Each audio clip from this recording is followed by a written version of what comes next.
जी अस्सलाम वालेकुम। हम बात करते हैं सुप्रीम कोर्ट में होने वाले आज अहम केसेस की समाअत के हवाले से। लेकिन बात यह है कि जब मंशा बम सा बहाकर और 6 घंटे अदालत में बैठ जाएंगे तो फिर जाहिर है वीडियो भी मैं लेट ही अपलोड करूंगा, क्योंकि हम भी इस इंतजार में रहे कि शायद चीफ जस्टिस मियां साकिब निसार साहब आएँ,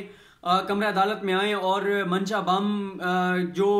उम्मीद लेकर आए थे, जो इस्तदा लेकर आए थे, उनकी वो इस्तदा सुने। लेकिन चीफ जस्टिस मियां साकिब निसार साहब नहीं आए, तो इस वजह से फिर मंशा बम साहब जो हैं उनकी गिरफ्तारी हो गई। और उनके हवाले से मैं आगे चल के आपको बताता हूँ कि उन्होंने कमरा अदालत में बैठकर और कमरा अदालत से बाहर रहा था, अदालत में क्या क्या बातें की। लेकिन हम बात करते हैं जो आज केसेस थे उनके सीक्वेंस के साथ बात करते हैं। आज केस था कबायली इलाकों में, ये जो फाटा को पाकिस्तान के अंदर ये केपीके के अंदर जम किया गया था और एक आईनी हैसियत दी गई थी। तो उसके बाद चीफ जस्टिस मियां साकिब निसार साहब ने काश को नोटिस लिया कि वहाँ पर कबायली इलाकों में अदालतें नहीं हैं और पुलिस उस तरह से काम नहीं कर रही जिस तरह से करना चाहिए। तो आज हुकूमत की जानिब से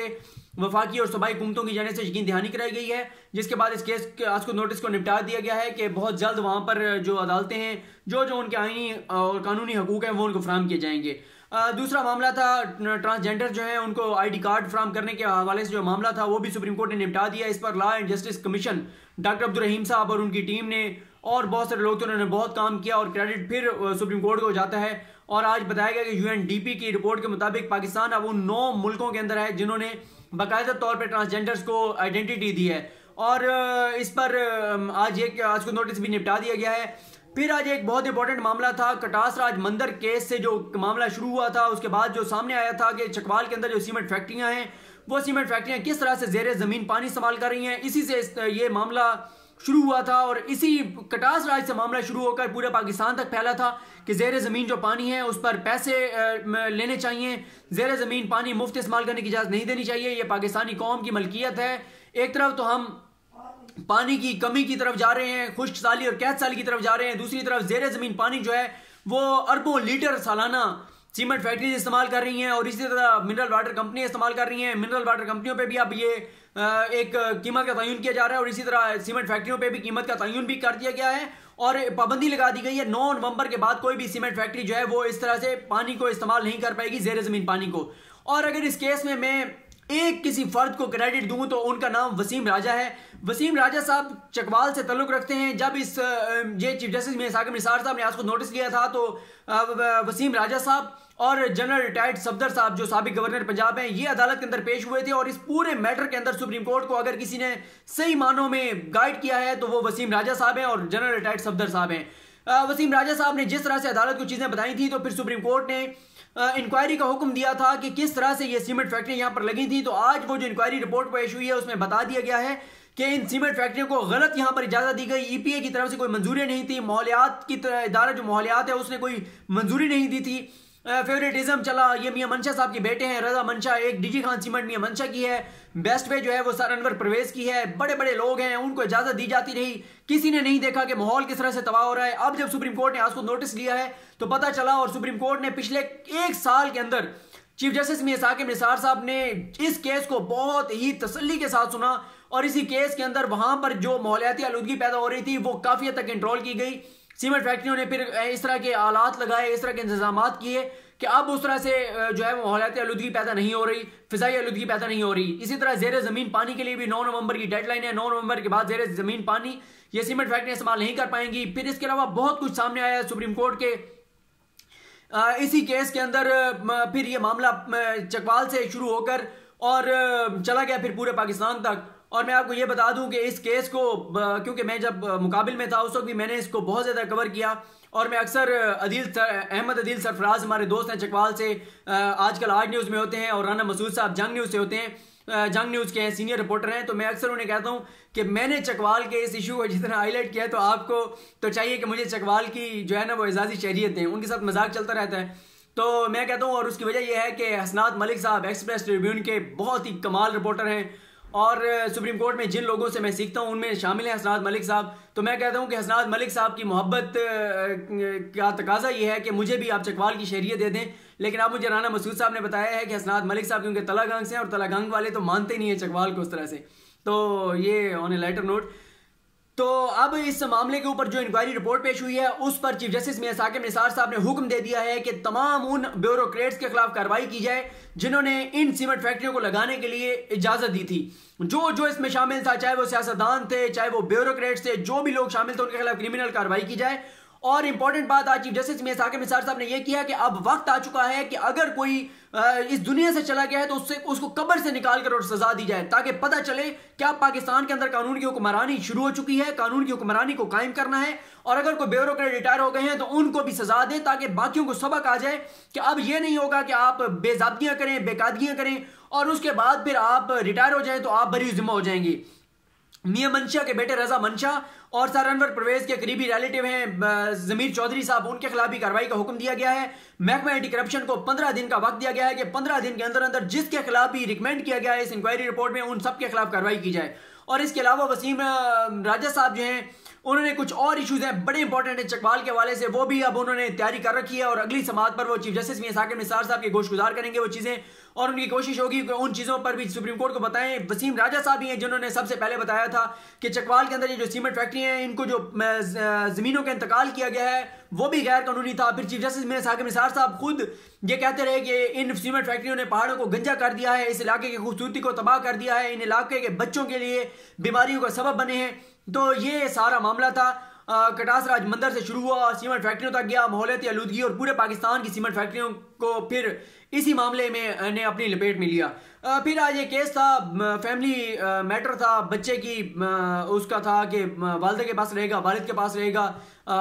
तो उस केस में आज फैसल नकवी एडवोकेट साहब जो हैं उन्होंने जजमेंट मांगी, तो चीफ जस्टिस मियां साकिब निसार साहब ने बरहमी का इजहार किया और कहा कि फैसल नकवी आप अमेरिका के अंदर रह कर आए हैं, पढ़ कर आए हैं, वहां आप शायद प्रैक्टिस भी करते रहे, मुझे बताएं कि क्या अमेरिका की सुप्रीम कोर्ट में कोई वकील खड़ा होकर कह सकता है अदालत को कि मुझे जजमेंट दे दें? मैंने इस कल्चर को चेंज करना है, मैंने इस निज़ाम को तब्दील करना है, इस सिस्टम को तब्दील करना है और मैं जो शुरू करूंगा, आगाज करूंगा वो आप जैसे वकला से करूंगा और अपने घर से करूंगा। अब मैं आपको वक्त नहीं दूंगा।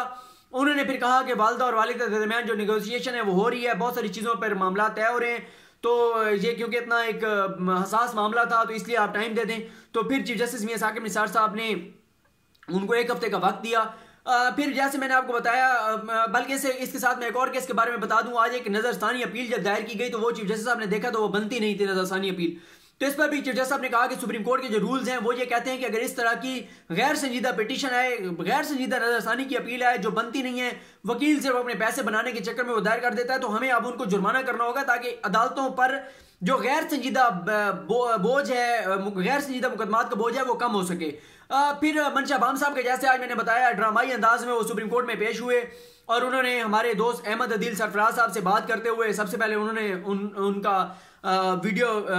मैसेज रिकॉर्ड किया जिसमें उन्होंने कहा कि जी मैं तो जो है आया हूँ, पुलिस से छुप कर आया हूँ यहाँ पर, और मैं चीफ जस्टिस मियां साकिब निसार साहब के पास इस उम्मीद से आया हूँ कि वो गैर जानिबदाराना इंक्वायरी टीम बनाए, मेरी गैर जानिबदाराना इंक्वायरी कराई जाए। हमजा शमाज जो है वो मेरी ज़मीनों पर काबिज होना चाहता था, मेरे बेटे ने पीटीआई के टिकट पर इलेक्शन लड़ा चेयरमैन का, इस वजह से मुझे जो है वो सियासी मुखालफत की वजह से सियासी इंतकाम का निशाना बनाया गया। फिर उन्होंने कहा कि एक पुलिस का ऑफिसर था, उसके साथ ऑफिसर के साथ मेरी चपलिश हुई, कोई लड़ाई हुई, तो उसने सबसे पहले जो मुझ पर FIR दी थी उसमें मेरा नाम मंशा बाम रख दिया था, जिस वजह से मैं मंशा बाम के नाम से मशहूर हो गया। उन्होंने कहा जी मैं तो 4-5 बार गया हूँ सऊदी अरब, हज के लिए गया हूँ, उम्रे के लिए गया हूँ, मैं तो शरीफ सा बंदा हूँ। तो उन्होंने ये सारी बातें की। वो 6 घंटे तक आहत अदालत में मौजूद रहे, कमर अदालत में मौजूद रहे और चीफ जस्टिस मियां साकिब निसार नहीं आए अपने चैम्बर से उठकर और उनके ये मुकदमा सुनने के लिए, और बिल आखिर उनको पुलिस ने जो है वो गिरफ्तार कर लिया।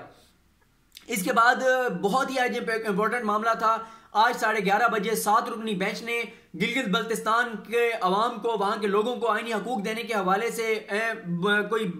18 के करीब केसेस हैं उनकी समाअत की। चीफ जस्टिस मियां साकिब निसार साहब के लेफ्ट साइड पर जस्टिस गुलजार साहब मौजूद थे, जस्टिस गुलजार साहब के लेफ्ट साइड पर मकबूल बाकिर साहब मौजूद थे, मकबूल बाकिर साहब के लेफ्ट साइड पर जस्टिस जाजुल हसन मौजूद थे, और चीफ जस्टिस मियां साकिब निसार साहब के राइट साइड पर उमर अताब बंदियाल साहब थे, और उमर अताब बंदियाल साहब के राइट साइड पर फैसल अरब साहब थे, और फैसल अरब साहब के राइट साइड पर मजहर आलम मियां खेल साहब थे।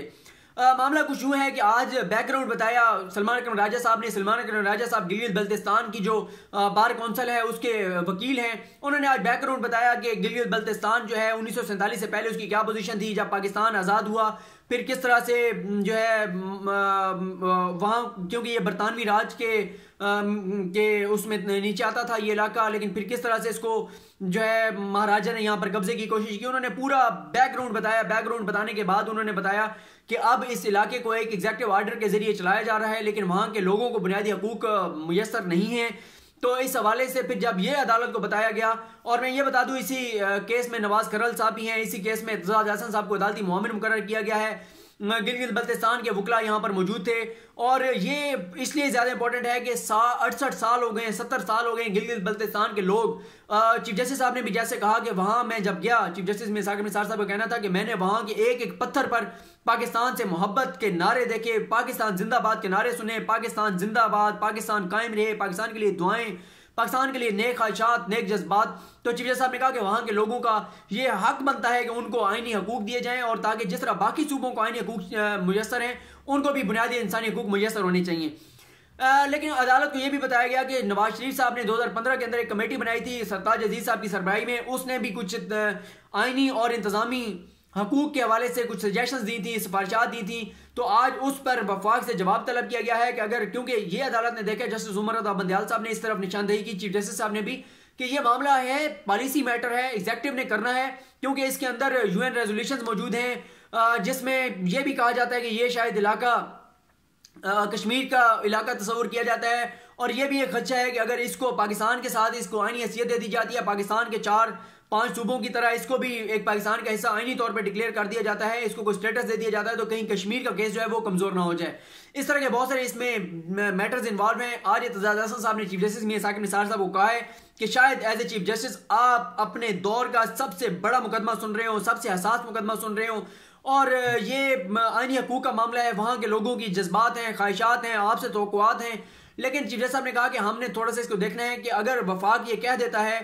पार्लियामेंट में इसको डिस्कस किया जाता है, काबीना की हद तक डिस्कस किया जाता है, और ये कह दिया जाता है कि वो जो कमेटी की सिफारिशात है उस पर अमल कर वफाक मान जाती है, तो फिर अदालत को इस मामले में इंटरफेयर करने की जरूरत नहीं है, क्योंकि ये मामला इंटरनेशनल इसमें इश्यूज हैं, इंडिया के साथ हमारे रिलेशंस इसके साथ बराह रास्त इससे इफेक्ट होंगे, UN के रेजोल्यूशंस मैंने आपको बताया वो हैं। तो सारा एक बैकग्राउंड बताया गया और सब चीज़ें बताई गई। तो आज इस मामले में